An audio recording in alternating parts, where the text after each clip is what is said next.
Ernesto de la Jara Basombrío, director fundador de IDL, ha venido al programa y le quiero hacer muchas preguntas sobre la prisión preventiva. Pero antes, le doy la bienvenida. ¿Cómo está, señor de la Jara? Muy buenas noches y gracias por la invitación. A usted por aceptar. Primero le quiero preguntar por, usted es un abogado, sabe mucho de justicia y de leyes. Le quiero preguntar por las declaraciones del general Urresti. ¿Cómo tenemos que leerlas? Mire, realmente, además está relacionado con lo que vamos a conversar, me parecen terribles, sumamente criticables. Es una injerencia directa en la independencia judicial, que está prohibida por la Constitución, por la ley orgánica, por los tratados internacionales. Hay sentencias del TC. O sea, es una interferencia del Poder Ejecutivo sobre el Legislativo. Totalmente, de manera directa, es casi, yo diría, una amenaza. Y justamente él demuestra por qué razón él no debe ser ministro para poder enfrentar este proceso. Es un ciudadano común y corriente que se someta a la justicia. Pero si uno es ministro, además yo digo, justo tiene que ver con lo que yo le digo, ¿qué pasa si el Consejo Ejecutivo, como ha ocurrido con la Sala F, decide también, porque hay un juicio oral, cambiarlo? ¿Qué ha pasado igual? O sea, sí, claro. El presidente de la República le pareció mal lo que había hecho esta sala, protestaron todas las autoridades y el presidente del Poder Judicial decidió cambiar la sala. ¿Qué pasa si ahora acusa el fiscal? De repente las altas autoridades del Ministerio Público lo cambian. De repente ahora Ramos Heredia, por congraciarse con Humala y con su prima o su sobrina, bueno, con su prima creo, terminan cambiando al fiscal que lo ha incluido en el proceso. Claro, por eso es muy importante la independencia externa, o sea, usted y yo, todos podemos opinar, pero las autoridades no, porque son las que deciden, son las que tienen realmente una injerencia. Y como él ha dicho algo que le quiero preguntar como abogado. Ha dicho, la viuda no me conocía, no hay ni una sola prueba. Si llegamos a la audiencia oral, quiere decir que no existe justicia. Él ha dicho, en el supuesto negado de que se llegaría, no hay justicia. Por eso es que yo digo, bueno, en primer lugar, que no estamos hablando de un caso que comienza, ¿no? Ya ha habido una formalización de una denuncia a nivel del Ministerio Público en Ayacucho. En segundo lugar, es un juez que ha abierto instrucción penal, ¿no es cierto? Podría haberse quedado en todas esas etapas.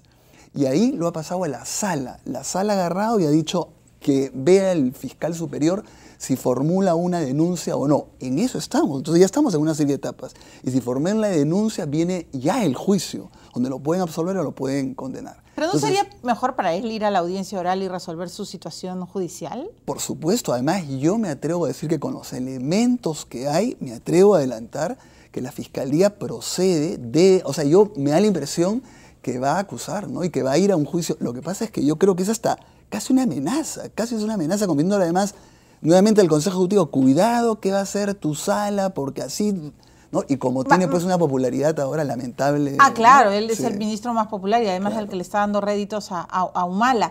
Pero Margarita, la viuda, Margarita Patiño, viuda de Bustillos, acaba de decir que esto es como un dardo, es lo que usted dice, como una amenaza, cuidadito con lo que vas a hacer. ¿Usted está de acuerdo con la opinión de la viuda? Totalmente, yo creo que es un dardo y creo que es una amenaza que no debemos permitirla, porque si no... Yo critico mucho al Poder Judicial y al Ministerio Público, pero hay que partir de que hay que intentar que sea independiente frente a los poderes externos, ¿no es cierto? Tanto el poder político, los intereses ilícitos, todo, y la independencia interna. O sea, ahí no es como las Fuerzas Armadas, ¿no? El superior no ordena. Cada juez es absolutamente autónomo e independiente de resolver de acuerdo a su propio criterio. Si no sucediera, no procediera o no se diera la acusación, ¿usted creería que triunfó la amenaza velada? Bueno, a ver, yo espero que o sea, así como hay, cuando ocurren estas situaciones, muchos jueces y fiscales se atemorizan. Es como con los periodistas también, hay la autocensura, porque pierden sus trabajos, no son ratificados, todo. Pero a la vez hay jueces que son muy valientes, ¿no? El caso del Movadef, que los han sancionado también de manera indirecta. Ellos mismos han pedido a la ONMA que los investiguen porque están seguros de lo que han resuelto, ¿no? Claro. A la vez la Fiscalía, digamos, con toda razón, sale a la opinión pública y defiende su punto de vista como debe ser. Entonces yo espero que el Ministerio Público y el Poder Judicial actúen con independencia. Si el Ministerio Público decide que no va a acusar, no va a acusar. ¿No? Claro, en el caso de Movadef no se entiende porque obviamente tenemos la herida sangrante de Sendero Luminoso y entonces la acusación fiscal no se condice con la resolución del juez que no ha visto, pues no hay pruebas sobre lo que está acusando el fiscal, ¿no es cierto? Los acusan de financiamiento del narcotráfico, de ser terrorismo, entonces demuéstrame, ¿no? De repente los debieron acusar de otra cosa, de apología, de ser un órgano promotor, como que es lo que hace el abogado Crespo, ¿no? Cuando dice que Guzmán no es ni siquiera un terrorista, sino un preso político. O sea, ¿la acusación fiscal se equivocó en ese caso? Claro, lo que pasa es que es un tema, como usted ha dicho, sumamente sensible, porque creo que todos los peruanos condenamos al terrorismo, condenamos totalmente al Movadef, que es obvio que tiene vínculos con Sendero Luminoso, pero en el plano jurídico hay que tratar de ver cómo se hacen las cosas bien.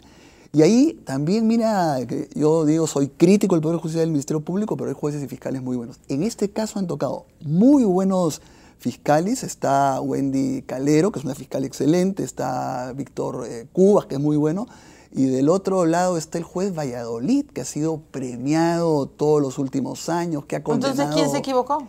Yo creo que cada uno sostiene su punto de vista, porque los fiscales dicen que ellos han acusado por pertenencia, es solo por pertenecer a Sendero Luminoso. Dicen que basta esa relación para decir que son parte de un grupo terrorista.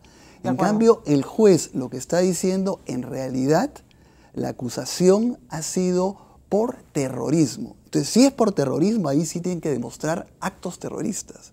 Entonces, lamentablemente, sí, no han cometido actos terroristas. Claro, cuando un juez sentencia sobre el delito del que está siendo acusada la persona. No puede sentenciar por otra cosa, ¿no es cierto? Claro.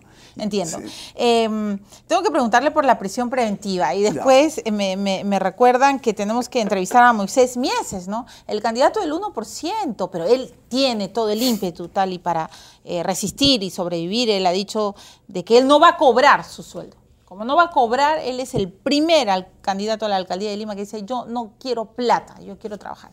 Después de Ernesto de la Jara vamos a estar con él. La prisión preventiva, ¿se está abusando de esta figura o no, señor de la Jara? A ver, yo creo que en general, históricamente, se abusa mucho. Lo que pasa es que ahora vemos estos casos mediáticos tan importantes, pero hay que recordar que en el Perú cerca del 60% de la población penitenciaria está en prisión preventiva, es decir, que no ha sido ni procesado y menos condenado, cuando debe ser una medida 60%. Que eso es un abuso. Y son delitos muy fastidiosos, por supuesto, para la opinión pública, pero estamos refiriéndonos al robo de un celular, de una cartera, que como digo, no son delitos menores por si acaso, porque nos tienen hartos a toda la ciudadanía, pero 60%, cuando debe ser una medida absolutamente excepcional. Totalmente excepcional. Eso quería preguntarle, ¿en qué caso sí cabe la prisión preventiva? Porque está el último caso de Benedicto Jiménez. ¿Se le debió revocar la prisión preventiva o no? Porque, claro, él ahora está clandestino, fugado, y ha dicho que ni hablar se va a entregar, porque si va a la cárcel los terroristas le pueden hacer daño. Claro. Por favor, explíquenos. A ver, lo que pasa es que la prisión preventiva deben cumplirse... Primero, una cosa que es importantísimo es decir que la prisión preventiva no tiene nada que ver ni con absolución ni con condena. Lo que se resuelve en la prisión preventiva no es un adelanto de una absolución o de una condena. Es solamente una figura que lo que busca es que se realice el proceso. ¿Por qué? ¿Porque se sospecha de fuga? Claro, porque la persona se puede fugar o puede alterar las pruebas. ¿Y por qué no consideraron eso en el caso de Jiménez? En el caso de Jiménez, porque, a ver, uno evalúa si se va a fugar o no cuando hay elementos graves y elementos para uno considerar que se ha producido el delito. Porque si no, ¿para qué evalúo si se va a fugar o no? Si yo no puedo demostrar que por lo menos tengo el convencimiento de que puede ser el que ha cometido ese delito. O sea, sería evaluar si se va a fugar o no una persona cualquiera. Entonces, por eso el primer requisito es evaluar si ha habido o no un convencimiento, es decir, un convencimiento racional, porque no puede decir yo pienso, yo creo. Entonces, en el caso de Jiménez también creo yo, cuando revisando los documentos, es que se confió mucho en que como estaba totalmente demostrado todo lo de Orellana, que tenía prisión preventiva, no había que poder poner tanto énfasis en los elementos probatorios frente a él, ¿no? Entonces decía el brazo derecho, el que ha atacado, cosas que se sabían, pero había que ir un poco más allá, creo yo. pero sí había, por ejemplo, el peligro de obstaculización y de fuga, era evidente. Entonces se debió poner más énfasis en el primer supuesto. Ok, ¿la prisión preventiva podría ser reemplazada por el arresto domiciliario? Claro, por ejemplo, en este caso del Movadef, la prisión preventiva es lo que se llaman medidas alternativas, porque no es solamente o te doy prisión preventiva o nada. Puede haber arresto domiciliario si uno tiene más de 65 años. En el caso del Movadef se ha dado a 1 o 2 arresto domiciliario, pero también la Fiscalía ha apelado. Entonces, o hay, por ejemplo, la comparecencia con reglas de conducta, donde se le prohíbe cambiar de domicilio, no puede salir del país, tiene que poner una cantidad de plata. Y hay una buena cantidad de casos que se le da esas medidas alternativas y las cumplen. Porque si no nos llenamos, tenemos una... Sí, claro, estaríamos llenos de... Como que lo estamos, ¿no es cierto? ¿no? Entonces, sí, más 60% que grave. Claro. Señor de la Jara, tengo una última pregunta. ¿La prisión preventiva no colisiona, no choca con la presunción de la inocencia? Es que justamente la aplicación indiscriminada, sí, pero la prisión preventiva justamente es una excepción a la presunción de inocencia. Y por eso hay que tener muchísimo cuidado. Solo en determinados casos que hay un convencimiento racional del delito, se puede fugar o obstaculizar pruebas y la pena es más de 4 años. Y en eso, por ejemplo, la Comisión Interamericana de Derechos Humanos, el Tribunal Europeo, Naciones Unidas son sumamente estrictos. ¿No? Bueno, yo le agradezco mucho, señor de la Jara. Ha sido un placer conocerlo. Siempre leo sus escritos y sus publicaciones en IDL, pero ya que nos conocemos, de hecho, nos vamos a volver a ver. Excelente, muchísimas gracias. Y gracias por poner siempre los puntos sobre las IES en el terreno jurídico. Ha sido Ernesto de la Jara. Yo, por favor, gracias, Oso Blanco. No sé quién eres, pero en Twitter me estás corrigiendo. He cometido la torpeza de decir que el general Urresti está haciendo interferencia del Poder Ejecutivo sobre el Legislativo. Perdón. Disculpen, no voy a culpar a la noche, es sobre el Poder Judicial. Me he confundido. El Poder Legislativo es el Congreso. Gracias, Oso Blanco. Te agradezco mucho.